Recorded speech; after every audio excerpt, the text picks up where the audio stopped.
Anyway, enough about that. Anyway, we're at the top of the hour, guys. Welcome to the Half Guard Half Hour. My special guest this evening, Great American Black Belt, Mr. Kyle Jackson. Thank you for joining me. Mike, thanks for having me. It's really exciting to be a part of this piece. Awesome. I know, Jax. We're feeling it. I love it. I love it. So just for those guys just joining for the first time, we're tuning into the Half Guard Half Hour. This is where I kind of chit-chat with the jiu-jitsu community, friends of mine, teachers of mine, where we kind of talk a little bit about jiu-jitsu, but more so we get to know the person behind the gi or the person behind no gi material. So with that being said, I'm going to jump right in and, start with some questions for you, Kyle. First of all, tell us a little bit about Kyle outside of jiu-jitsu. What are Kyle's interests? Other than working in jiu-jitsu, what does Kyle do? What a fun question. I love that. It's been such a primary piece of my job or just of who I am for a long time. Jiu-jitsu has certainly been my number one hobby for the past 19 years. But outside of that, I am married to my beautiful wife, Emily. She's British. We live in Gramercy. We're moving to Brooklyn hopefully this week if everything goes normal. Hobbies outside, I really like international travel. I like being a pseudo foodie with my friends when it's appropriate. And I just enjoy balancing work stress and life stress. I spent a good chunk of my adult life working in tech startup investments and operations. Very early stage stuff, so being like employee number 3 and being tasked to bring a company to 15 employees, it's just a really stressful lifestyle. And I've really appreciated the opportunities I've had and the growth I've had in being a full-time instructor for the past 2.5 years. So nice. It is easy. I'm so glad you led with that because it isn't something I've heard for a bit. It's easy to love what you do and not feel the other side of it, but it is interesting to think of how much of my life is connected to jiu-jitsu. Yeah, no, for sure, man. I think we all, I think, as an instructor myself and as a jiu-jitsu guy, as you've been doing it for a long, long time now. Once you get immersed in the world, it almost seems like that's your entire world. And then when you start working in it, people forget like there's an outside, like when you take the cape off, people forget there's like an outside, like you have actual like things you like to do outside of the real world. For sure. Even if I forget them when asked, they certainly do exist. Exactly. So talk about your journey, what got you started in jiu-jitsu, where you've trained, where you got your black belt from, and tell us a little bit about your journey, since I guess white belt, and if you want to give us the short version. I will see if I can give the short version. I certainly am a wanderer. I've had the great opportunity to travel and train a bunch of different places. Like I said, I started in 2001, 19 years ago. Really liked wrestling forever. I have a younger brother who's 3 years younger than me and was smaller than me until I was 17 and he was 14, and then we flipped. But just always had a very physical interaction with him. That kind of led into wrestling, and then we had a high school math teacher who was a coach at the local college that had a team. And then my high school wrestling, the person who was teaching wrestling in high school started doing like underground MMA fights in Boston, like UFC was a thing, but not really. And now it's like a pretty normal thing of just having fights in bars. And so he realized that he needed to do more jiu-jitsu stuff. And so we had a mutual connection of a third person named Bruce Carlton, who is now a black belt. He's one of the nicest people I've ever met in my entire life, who is still up in Portland, Maine. And he was doing like Brazilian jiu-jitsu classes out of the Portland police station in Maine where I grew up. And he was a blue belt, which in 2001 meant he was literally magic. And that's where I started. I started with one of my best friends in high school. James and I started same day. We stayed connected throughout our journeys. And then that was junior year of high school. So we trained that summer, and then senior year of high school, and then I went to Seton Hall University down here in New Jersey. And so I just trained in the summers. There wasn't enough time and access to find a full-time gym down here. So school kind of got in the way, and then work kind of got in the way. I spent a year in Nashville training at Nashville MMA. I spent a year in Boston training at Mass BJJ, which is a great school with Pat Barbieri and Nate Ryan and Mike Pellegrino. I'm still connected to all those guys. And then I'm not a city person, Mike. I really love New York City, but I'm not a forever person. I grew up kind of much more rural up in Maine. It is certainly, if not the place, the speed I will return to at one point in my life. And so I was here in New York from 2008 to 2012. I was training with Josh at Clockwork 2009 to 2012. And then I went back to Maine 2012 to 2015, and I reconnected with an earlier instructor named Alexei Picarel Cruz, who is from Rio, but grew up in Belém in the north of Brazil, who is a De La Riva black belt, who was De La Riva's top student and helped ran his academy for a while. He moved to Portland. He still runs a school up there as part of NEU, New England United, and that's where I got my black belt in 2015, fall of 2015, and then I moved back to New York City with my wife in 2016. So I jumped back into Clockwork, trained for a year and a half, and then I started teaching with Josh full-time at the tail end of 2017. So that's my journey in a small version, even though that is still long. I lived in Brazil for 5 months. That was a big piece of my journey. And then I've had the chance to travel around the country and around the world, and, always try to pack a belt and a gi and make positive connections wherever I can. Awesome, man. So that brings up a very good question, and we got this the other day on the show when I was with Brianna from one of our students over at PCC. So what are the benefits to you? What do you think the benefits, and I guess not negatives, but what do you feel the positives and the maybe not so positives of training in so many different places for periods of time, whether it's 6 months, a year, 3 years, whatever it is? How do you feel that it's helped shape your game, and what do you feel is the bad side of it? For sure, and it's not a competition, and I don't mean to sound like it is. I had to title this up for something else I was doing, and I think I've been to 47 different jiu-jitsu gyms, and some just for a day, some just for a week, some for years at a time. But I think from that, just the travel of, like, I know some people that have gone from white to black in one school and never visited anywhere else. And so I think it does give a different perspective.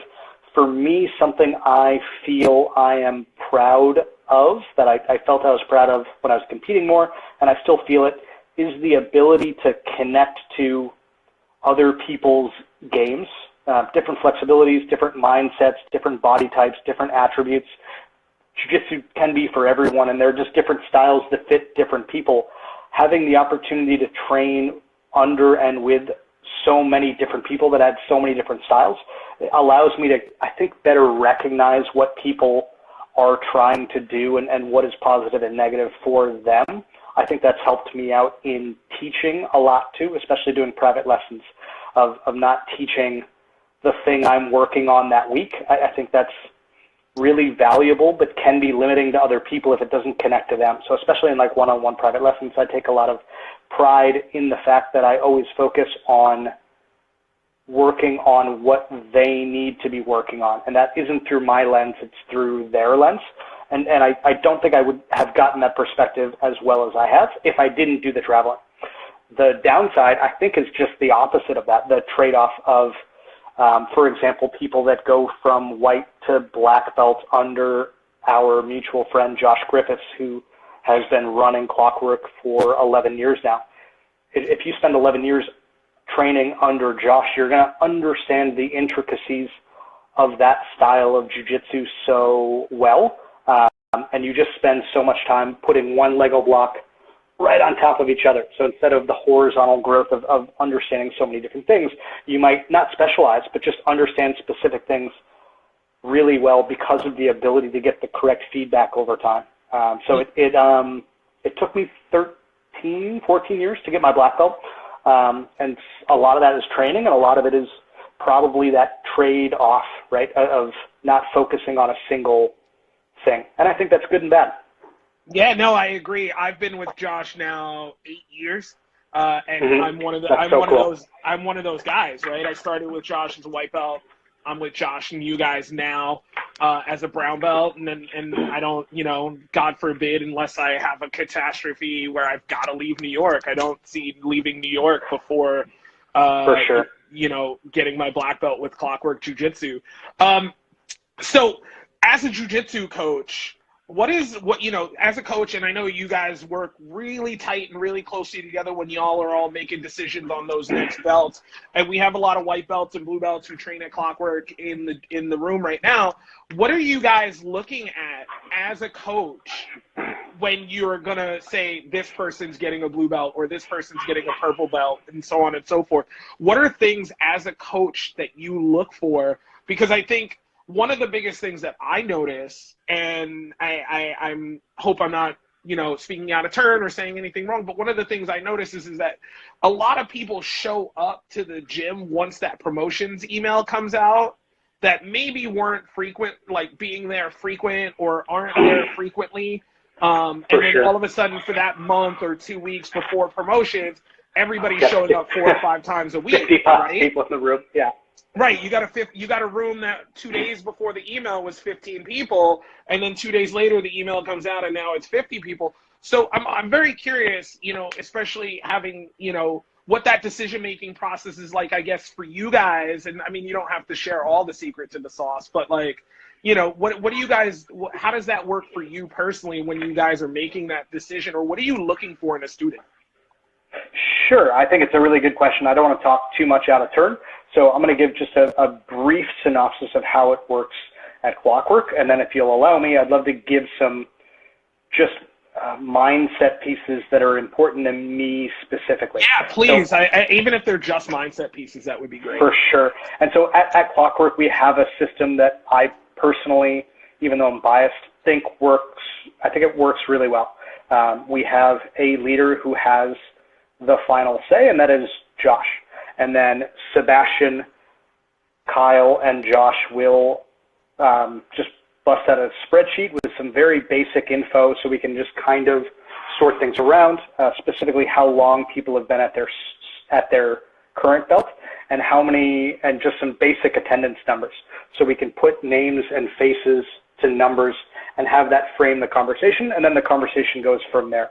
Something I really am proud of as an instructor at Clockwork, which is something that Josh created from the very beginning, is that every instructor knows every student's name. It's a mantra that Josh started with at the very beginning, and as we've continued to grow, it stays through. So I know it's a problem, it's stupid, but it's a problem at other gyms of like, who is this kid type thing. That doesn't happen with us. It's just nice to have some base numbers, and we do have guidelines of what we're looking for in terms of time at belt, and then in terms of attendance.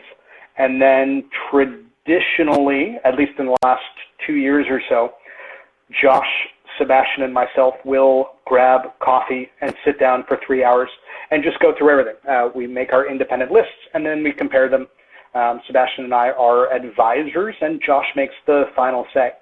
That's kind of how Clockwork works, and it's really interesting to put myself back into what it felt like as a white belt, trying to figure out and look around the room and see if I was ready for blue. And it is so tough because you have to trust the process.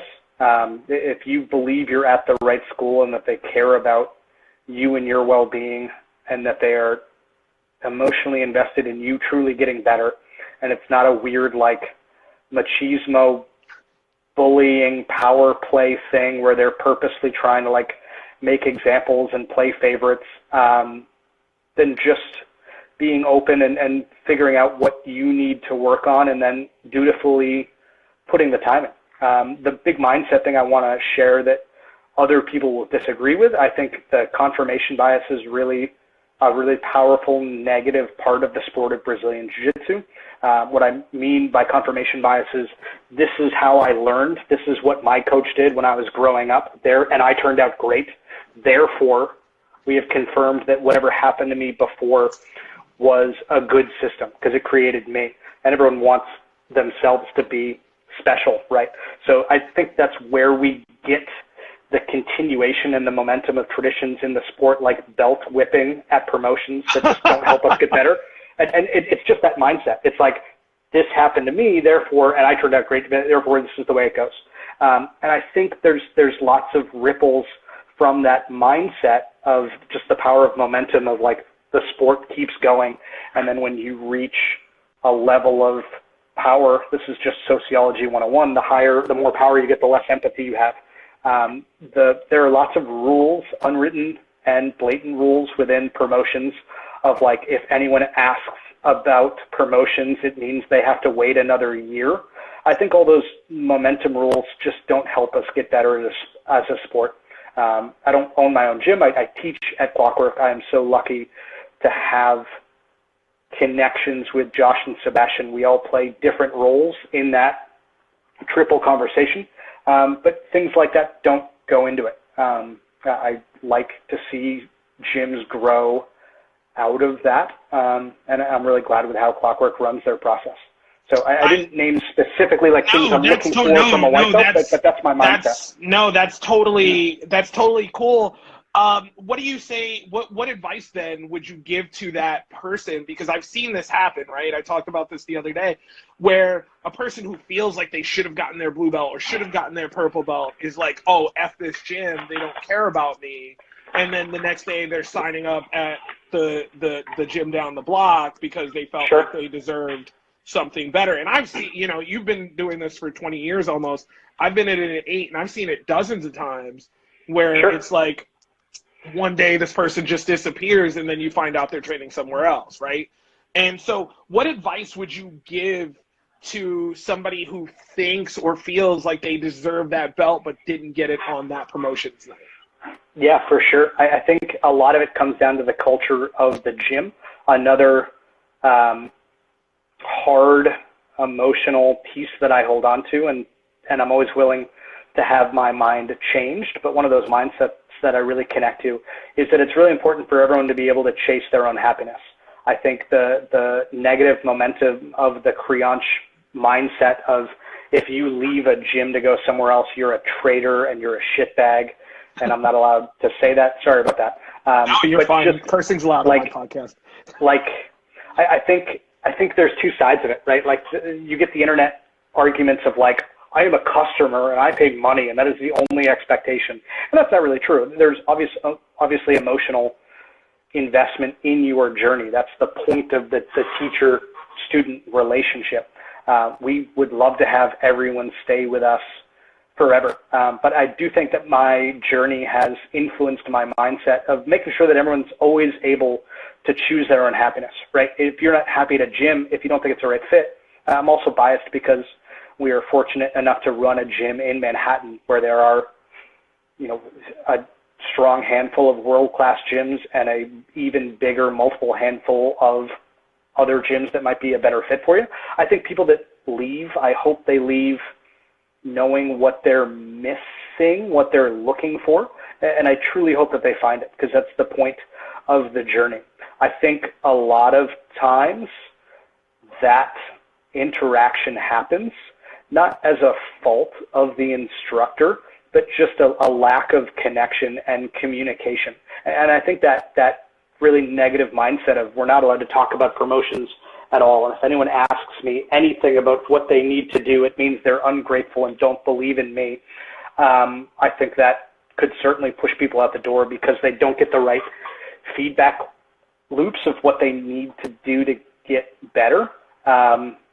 The other thing, I know this is a longer answer, but another thing that I really connect to is that jiu-jitsu is really tough, right? You get beat up for a very long time, and you have to just keep showing up and just keep getting beaten up, and just there's always someone better than you, and it's really tough to get feedback loops where you're winning. It's like, oh, cool, I did this and therefore I was rewarded. So often and for so long, the feedback loop is I put in my all and I still lost.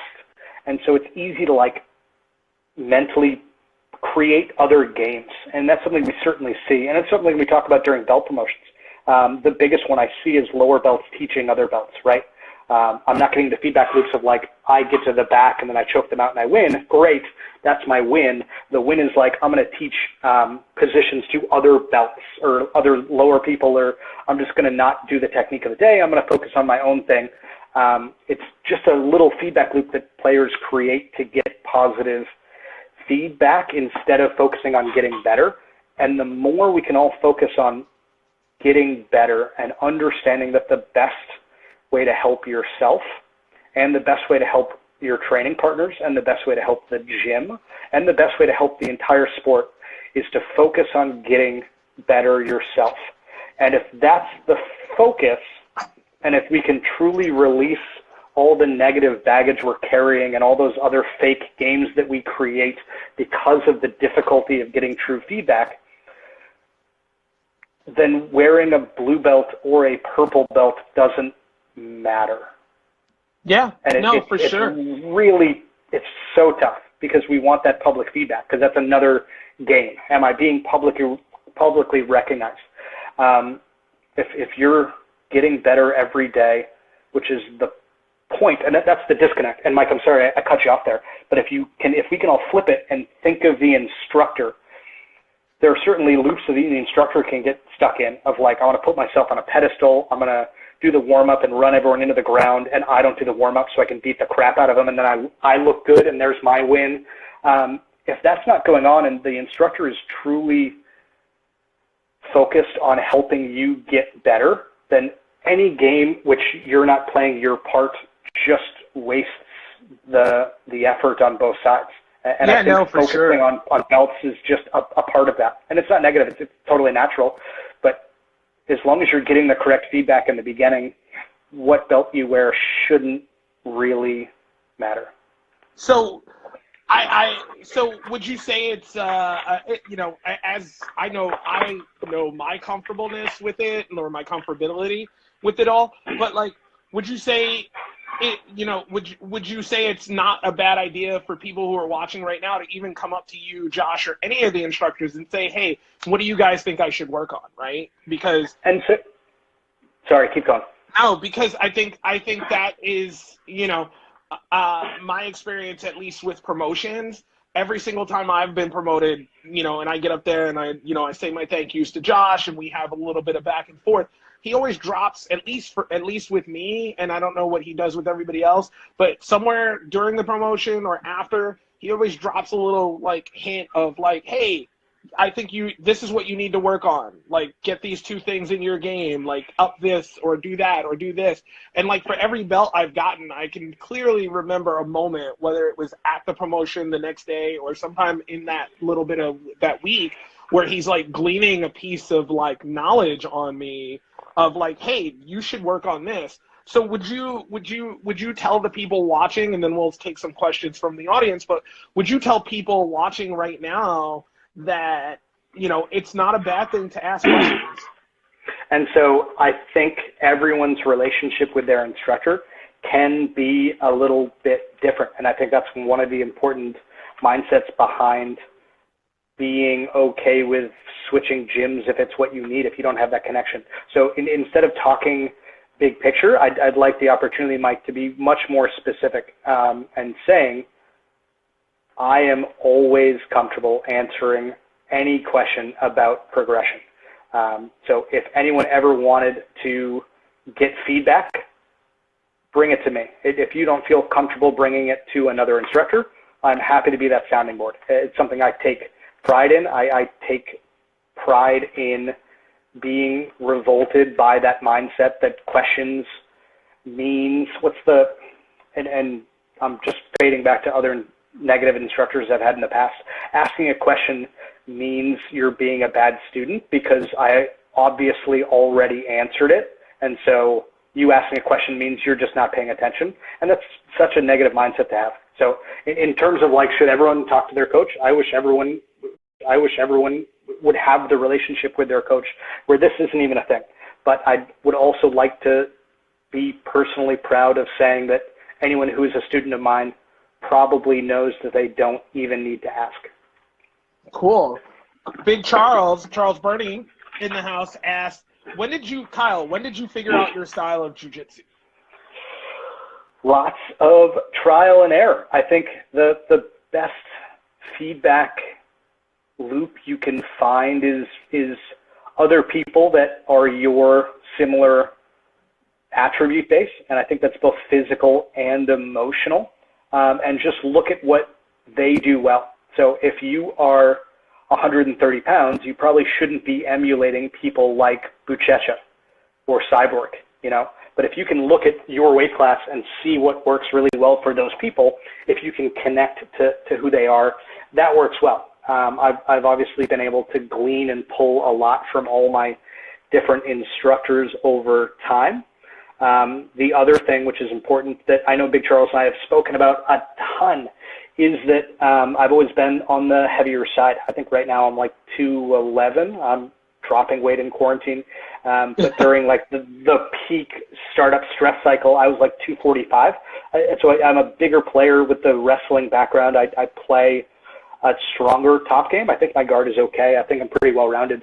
But just connecting to all those little pieces that work well for other similar mindsets is important.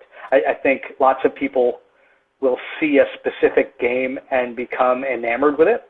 And it's not that it won't work for them, but like if I fall in love with Mikey Musumeci, it doesn't mean I'm going to be able to berimbolo as well as he is. So that's kind of my mindset. And so, sorry, I jumped around there. Something that Big Charles and I have talked about a lot is the concept of big boy guilt. If I'm 245 pounds and I'm wrestling with someone who's 145 pounds, it feels like the feedback gets messed up if you're just smashing them, right? And it's tough because there's too many variables moving around. Am I smashing them because I'm just being a fat dick, or am I better at jiu-jitsu and I'm just way better at jiu-jitsu, and this is what like a dominant performance looks like? And so it's so easy for big people to constantly hear like, oh, how much do you weigh? Oh, you're using your strength, blah, blah, blah, from people who don't have that attribute, because being bigger and stronger is a lever like everything else. Flexibility is a lever. Strength is a lever. And it's just moving all those pieces around. Sebastian has like a mental violence lever that is higher than mine. And so that big boy guilt thing of just like, it's so easy to purposely not do well to try to like be even with your other friendly roles to make sure that no one gets emotionally hurt. But as soon as you're doing that, you're purposely not getting better at jiu-jitsu. And so I certainly have had loops of like years of that. I'm not a very aggressive person just emotionally. So I don't always want to like beat people up and put it on them and score a million points. And so I've certainly found times in my career where I just get used to flowing and just like keeping status quo and letting other people be first. And I think if anyone recognizes what I'm saying out loud, they should really recognize it and connect to the idea that they're purposely not getting better at jiu-jitsu. So I've had to constantly clear that off my plate to focus on getting my style better and focusing on me instead of those fake relationships. That makes sense? No, for sure. Our friend Jason, Blue Belt Jason, has asked, did you coach wrestling before you coached jiu-jitsu? No. I don't think I've ever really, I've never coached a wrestling team. I certainly am much better at jiu-jitsu than wrestling, even though I had some exposure to that when I was younger. I prefer gi to no gi. I like the art and science of gi jiu-jitsu. So the answer is no. But I really love teaching the Wednesday night no-gi class at Clockwork because it's like at least 1/3 wrestling, and it's really good to just tie those two sports together in a way that makes everything work. Amazing. Francis says, who's your biggest BJJ influence? Who's my biggest BJJ influence? That's a really good question. I've got a couple that jump to mind. Not to name drop, but that high school wrestling coach that was doing the underground fights is Mike Brown, who was the 145-pound WEC champion and fought for the 145 UFC championship against Jose Aldo there, and is now the head coach of American Top Team. And so that connection of jiu-jitsu and wrestling that I think really summarizes a lot of my style in a lot of positions certainly came from him. And then just the biggest influences are people I've had the opportunity to connect with and focus on my style. So Bruce Carlton, my first full-time instructor, Alexei, who I got my black belt from, and Josh. And I think Josh is a really good example of what I was talking about before, of his ability to connect to my style of jiu-jitsu and understanding that it's different than his has really helped me get better as a student and instructor at Clockwork. And I'm very lucky to be able to teach underneath him and continue to be a student of his even as we get better. Awesome. In terms of like looking out to like bigger people, I think Buchecha is fantastic. I think Roger Gracie has a style that I find noble, but is not my style. I think how Buchecha moves and how his mindset changes throughout a match is something that I feel works for me, and is a style that I've tried to emulate. Awesome. Guys, we got time for one more quick question here. Who's got it? Somebody drop it in the comments box. Kyle, first, as we wait for our last question, one, I want to say thank you for your time. It's been amazing to talk to you. I miss you guys. I miss the mats. I miss Clockwork. I miss everybody who's in here tonight. So I am more than humbled that you guys would do this. I've got a great lineup ahead of me this week. I've got Hannah tomorrow night, who's a student over at PCC, Mr. Woody Batts this coming Thursday, and big homie Sensei Josh Griffiths is going to join us for a special Sunday early show at 6:30 p.m. We are going to be, me and big homie are going to sit there and do the 30-minute half guard, half hour. So 2 questions, and then we'll close it out. So how do we get more women in BJJ? So for questions like this, I think it's important to both share my opinions and understand and connect to the idea that I need to be a listener. I can share what I think makes a difference, but the perspective of women and their journeys is way more important than anything I'm about to say. But for me, especially on the instruction side, I view women as the canaries in the coal mine. And what I mean is, if a random female comes into the gym and feels comfortable in the community, it's a good signal that the things you're doing in that community from the top down are correct. That machismo bullying style that summarizes like 1990s Rio de Janeiro Jiu-Jitsu is just something I've never emotionally connected to. The striations of bullying people who are lower belts than you, momentum is just so powerful. And as soon as you allow that to enter a system, it's just really tough to shake it out. And so you have to be active in making sure that everyone feels welcome. And it's not just trying to be nice to women, it's making sure that everyone feels welcome. We understand, we have enough data to know that jiu-jitsu is for everyone and can be for everyone. I've had the opportunity of rolling with some amazing female competitors and players. And you'd like to think that other people had to be objectively active in making sure they were comfortable, and it stinks that it comes to that. But when you have a bigger community of people, sometimes you have to be objective in terms of being purposeful about making everyone comfortable, and at the same time have that balance of being able to listen to their feedback.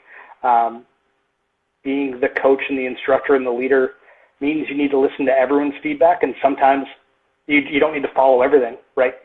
A lot of people don't have the perspective of why their piece of feedback doesn't make sense. But what you can't do is not listen. And I think that's an important piece. Awesome. And Big Charles says, last question, any seminars coming up for you? Anything you've got on the horizon? Any seminars in your future?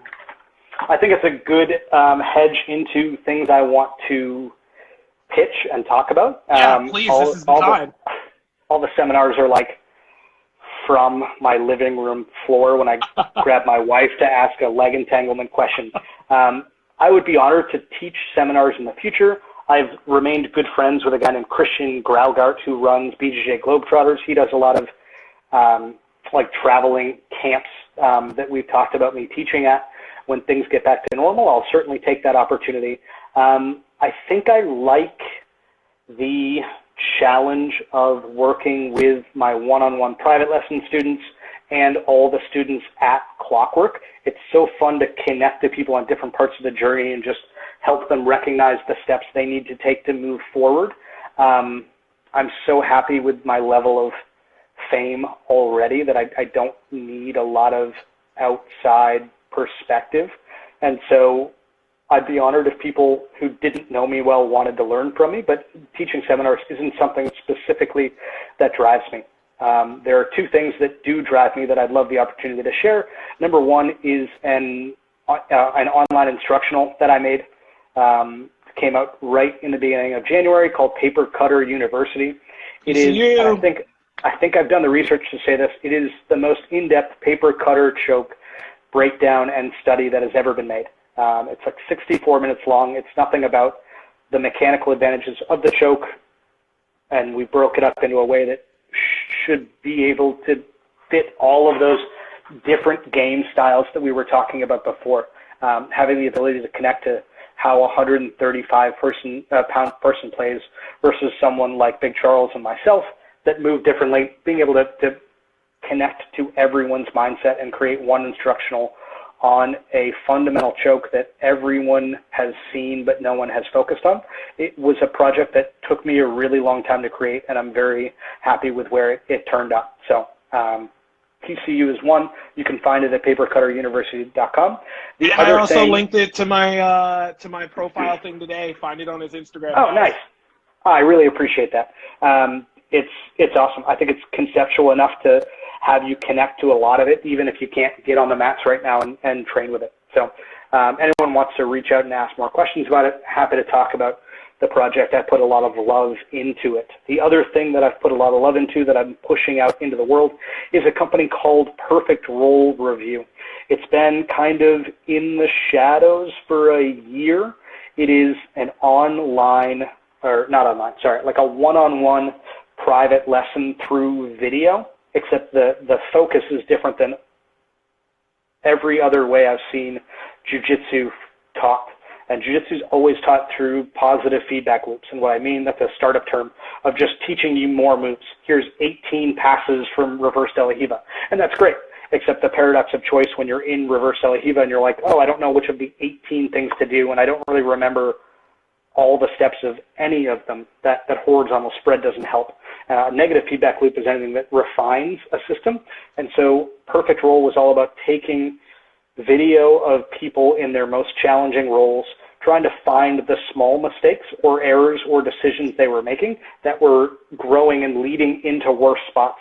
And so if we can find them, address them, train them, and then review them over time to see future roles, you could really get better at taking those dumb mistakes and removing them.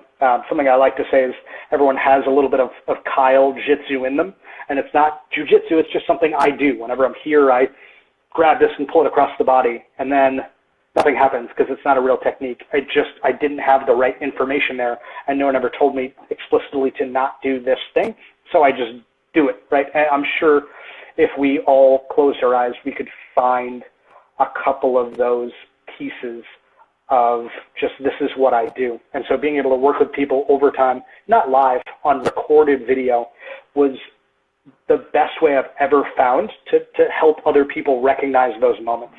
Since we've gone into quarantine, I've taken that idea and spread it into the world. So every weekday at 6 p.m., I do Perfect Roll review videos live on Twitch. And so you can find it on twitch.tv/Perfect Roll Review, all one word.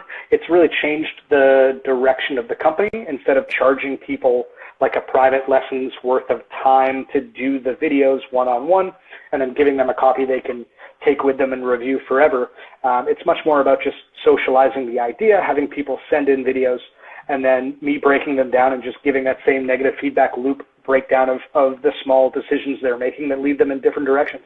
It's been really fun, especially I know everyone is struggling for routine. I think pieces like this half guard, half hour, and Perfect Roll, and what Bree is doing, I think we're all coming together and being more social with how we think about things, and that's the piece that I'm pushing. Awesome, guys. PCU is amazing. I have started using some paper cutters in my game after watching Kyle's videos, so I think Paper Cutter University is amazing. If you don't know about it, you know about it now, so check it out. Perfect Roll Review on Twitch every night at 6 o'clock, Monday through Friday, Kyle? Yes, not weekends. I still protect those. He likes to protect those. Monday through Friday on Twitch, Perfect Roll Review, guys. All of the stuff you can find on his Instagram profile. I've linked some of it myself to my Instagram, guys. Check it out. Again, Kyle, I am humbled beyond belief that you took the time out to talk to me tonight. I appreciate you more than I can tell you. Thank you so much. Guys, thank you for tuning in. I appreciate you all for tuning in. And for anybody who might have missed the beginning of this, it'll be in my Instagram stories for 24 hours, so you can come back and check the replay. So good. Mike, thanks for having me on. It's been an honor being able to share my mindset and reconnecting with you and everyone else. So I appreciate the opportunity. Thanks, Kyle. Have a good night, everybody. See you guys. Bye-bye.